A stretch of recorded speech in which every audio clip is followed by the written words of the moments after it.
ಕೊನೆಯ ಗ್ರಹಣ ಅದು ನಿನ್ನೆ ನಡೆದಿರುವಂತಹದ್ದು. ಚಂದ್ರಗ್ರಹಣ ನಿನ್ನೆ 9:57 ಸುಮಾರಿಗೆ ಶುರುವಾಗಿ ಮಧ್ಯರಾತ್ರಿ 1:26 ಇದು ಮುಕ್ತಾಯಗೊಂಡಿರುವಂತದ್ದು.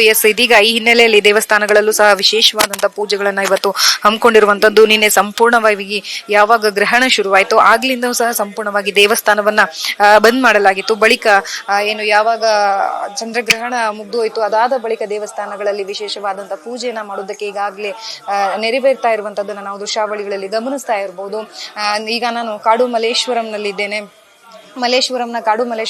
ಕಾಡು ಮಲ್ಲೇಶ್ವರ ದೇವಾಲಯದಲ್ಲಿದ್ದೇನೆ. ದೇವಾಲಯದಲ್ಲೂ ಸಹ ಈಗಾಗಲೇ ಬೆಳಿಗ್ಗೆಯಿಂದಲೂ ಸಹ ಶುದ್ಧೀಕರಣ ಕಾರ್ಯವನ್ನ ದೇವಸ್ಥಾನಕ್ಕೆ ಸಂಪೂರ್ಣವಾಗಿ ಮಾಡಿರುವಂತದ್ದು. ಬಳಿಕ ದೇವರಿಗೆ ರುದ್ರಾಭಿಷೇಕ ಆಗಿರ್ಬೇಕು, ಕ್ಷೀರಾಭಿಷೇಕ ಆಗಿರ್ಬೋದು, ಇದೆಲ್ಲವನ್ನು ಸಹ ಬೆಳಿಗ್ಗೆಯಿಂದಲೇ ಶುರು ಮಾಡಿರುವಂತದ್ದು. ಜೊತೆಗೆ ಭಕ್ತಾದಿಗಳನ್ನ ಸಹ ನಾವು ಗಮನಿಸ್ತಾ ಹೋಗ್ಬಹುದು. ಯಾವ ರೀತಿಯಾಗಿ ಬೆಳಿಗ್ಗೆಯಿಂದಲೇ ಸಹ ದೇವಸ್ಥಾನಕ್ಕೆ ಭಕ್ತಾದಿಗಳು ಆಗಮಿಸ್ತಾ ಇರುವಂತದ್ದು. ಜೊತೆಗೆ ದೇವರಿಗೆ ಸಹ ಇಷ್ಟವಾದಂತಹ ಹೂವಿನ ಅಲಂಕಾರವನ್ನ ಸಹ ಈಗಾಗಲೇ ನೆರವೇರಿಸಿರುವಂತದ್ದು. ಮಂಗಳಾರತಿ ಆಗಿರ್ಬೋದು, ಎಲ್ಲವನ್ನ ಸಹ ಗ್ರಹಣದ ಮುಕ್ತಾಯದ ಬಳಿಕ ಮಾಡ್ತಾ ಇರುವಂತಹದ್ದು. ಅದರ ಜೊತೆಗೆ ಸಾಕಷ್ಟು ಜನರಿಗೆ ಒಂದಷ್ಟು ರಾಶಿ ದೋಷ ಇರುವಂತದ್ದು, ಅಂದ್ರೆ ಗ್ರಹಣದ ಇಂಪ್ಯಾಕ್ಟ್ ಆಗುವಂತದ್ದು. ಈ ಹಿನ್ನೆಲೆಯಲ್ಲೂ ಸಹ ಒಂದಷ್ಟು ಜನರು ಬಂದು ವಿಶೇಷವಾದಂತಹ ಪೂಜೆಗಳನ್ನ ಮಾಡಿಸೋದಕ್ಕೆ ಈಗಾಗಲೇ ಮುಂದಾಗಿರುವಂತದ್ದು.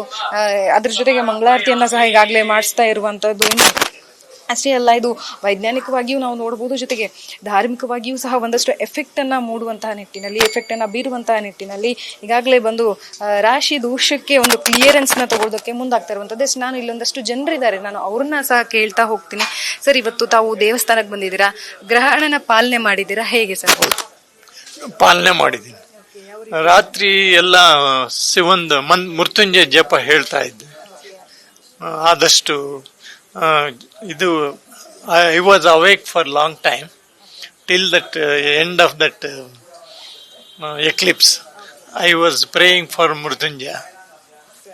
ನೋಡಿದ್ರಲ್ಲ, ಸೊ ಒಟ್ಟಾರೆಯಾಗಿ ದೇವರಿಗೆ ನಮನವನ್ನ ಸಲ್ಲಿಸ್ತಾ ದೇವರ ಜಪವನ್ನ ರಾತ್ರಿ ಇಡೀ, ಅಂದ್ರೆ ಯಾವಾಗ ಗ್ರಹಣ ಶುರುವಾದಾಗಿನಿಂದ ಮುಕ್ತಿಯವರೆಗೂ ಸಹ ದೇವರ ಜಪದಲ್ಲಿ ನಾವಿದ್ದೇವೆ ಅನ್ನುವಂತಹದ್ದು ಇಲ್ಲಿರುವಂತಹ ಭಕ್ತಾದಿಗಳ ಮಾತಾಗಿರುವಂತಹದ್ದು.